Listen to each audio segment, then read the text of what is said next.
So this person is working on AI safety at OpenAI, the maker of ChatGPT, and she describes using its new feature to have a conversation back and forth in which she basically treated it like a therapist. And she said she talked about stress and that it was very, very pleasant.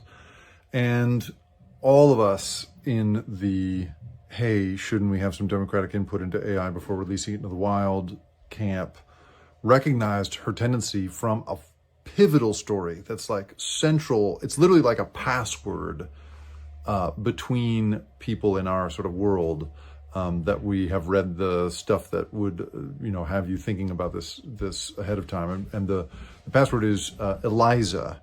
And that is a reference to a piece of software created by Joseph Weizenbaum, who in the 1960s created an early chatbot.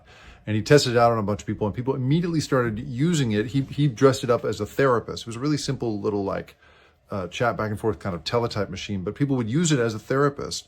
And very quickly they'd start confessing all kinds of things to it. And within a few years, the American Psychiatric Association was predicting the end of human therapy, and all of this hype came out around this. And it was so horrifying to Joseph Weizenbaum that he basically abandoned the field. He spent the rest of his life essentially fighting against it and critiquing it. And he was so horrified, he wrote, here's what he wrote in 1976. What I had not realized is that extremely short exposures to a relatively simple computer program could induce powerful delusional thinking in quite normal people.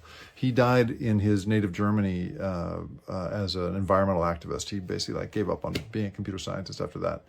And for years, I've told that story, and lots of people like me have told that story as sort of a way of saying, this is the kind of stuff we should be thinking out ahead of time. And to see somebody in AI safety at OpenAI talk in this sort of lighthearted way about how fun it is to treat the product as a therapist, and obviously not recognizing the reference that she's making, or at least it didn't occur to her when she tweeted it out.